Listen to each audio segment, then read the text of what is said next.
اعوذ باللہ ان اکون من الجاہلین میں ہم یہ دیکھتے ہیں کہ بنی اسرائیل نے موسیٰ علیہ السلام سے بات اس لیے کی تھی کہ وہ جانتے تھے کہ موسیٰ علیہ السلام غلط بات برداشت نہیں کرتے، کیونکہ وہ ایک نبی ہیں اور وہ اللہ کا حکم سنا رہے ہیں۔ تو اگر ہم اس کے اگینسٹ ایسی بات کریں گے کہ جو بالکل غیر مناسب ہے تو موسیٰ علیہ السلام غصے میں آ جائیں گے، اور پھر وہ کوئی ایسی بات کریں گے اور پھر اس بات کا ہم جو ہے وہ بعد میں مذاق اڑائیں گے۔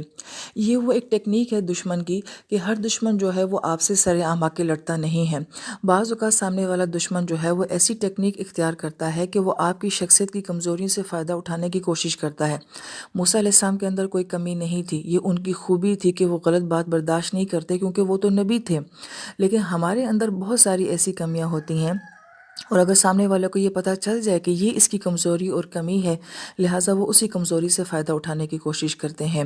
اور یہ دعا اتنی خوبصورت ہے، ہم اللہ تعالیٰ سے یہ کہتے ہیں کہ مالک اللہ، میرے اندر جو کمیاں ہیں اس سے کوئی دوسرا فائدہ نہ اٹھائے، میری کمزوریوں کو میرے خلاف کوئی استعمال نہ کر سکے، لہٰذا میں اس بات سے آپ کی پناہ میں آتا ہوں کہ میں ایسی نادانی نہ کروں کہ جو سامنے والا چاہے وہ مجھ سے کروا لے۔ اور ہم اپنی عملی زندگی میں یہ دیکھتے ہیں کہ عموماً ہمارے اندر غصہ ہوتا ہے، جذباتیت ہوتی ہے،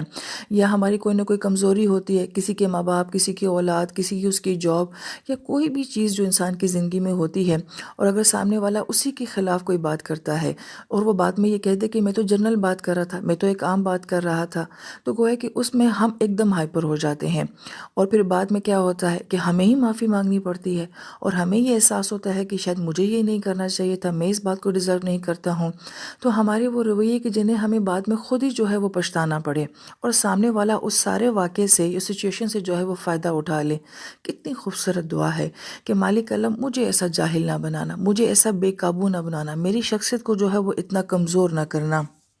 اور بعض اہل علم یہ فرماتے ہیں کہ بنی اسرائیل نے یہ بات اس انداز میں کی تھی کہ موسیٰ علیہ السلام کو غصہ آ جائے گا، اور وہ اس غصے میں جو ہے وہ اتنے انوالو ہو جائیں گے کہ جو اصل بات ہے وہ کہیں پیچھے رہ جائے گی۔ اور یہی ٹیکنیک جو ہوتی ہے آج کا مخالف بھی استعمال کرتا ہے کہ وہ اصل بات سے بچنے کے لیے جو ہے وہ کسی دوسری طرف سارے حالات کو، سچویشن کو یا بندے کو لے جاتا ہے کہ وہ بندہ اس بات پہ اتنا انوالو ہو جاتا ہے کہ اصل بات تو کہیں پیچھے ہی رہ جاتی ہے۔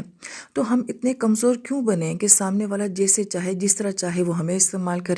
ہمارے ہی جذبات کو ہمارے ہی خلاف جو ہے وہ استعمال کرے۔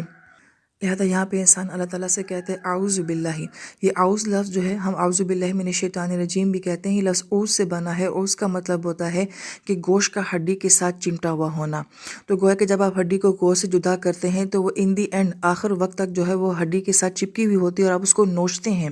تو انسان یہ کہتے ہیں اعوذ باللہ کہ اللہ تعالیٰ میں آپ کے ساتھ چمٹ رہا ہوں۔ جیسے بچہ جو ہے وہ ماں باپ کے پیچھے جا کے چھپ جاتا ہے، بالکل اسی طریقے سے جہاں بھی یہ اعوذ کے ساتھ دعا مانگی جاتی ہے وہ یہ کہ یہ جو کچھ بھی میرے سامنے ہو رہا ہے، یہ سامنے والا جو کچھ بھی میرے ساتھ کرنا چاہ رہا ہے، اللہ پاک میں آپ کے دامن کے ساتھ چمٹا ہوا ہوں، آپ مجھے بچا لیں۔ یہی بات ہم شیطان کے خلاف جب دعا مانگتے ہیں اعوذ استعمال کرتے ہیں، اور یہی لفظ یہاں پہ ایسے مخالفین کے لیے بھی ہے کہ جو کہ ہمیں استعمال کرتے ہیں، ہمارے جذبات کو استعمال کرتے ہیں۔ لہذا سامنے والا کیا سوچ رہا ہے، وہ کیا کرنا چاہ رہا ہے، اور وہ آپ سے کیا کروانا چاہ رہا ہے، اعوذ باللہ، اللہ تعالیٰ میں آپ کی پناہ میں آتا ہوں۔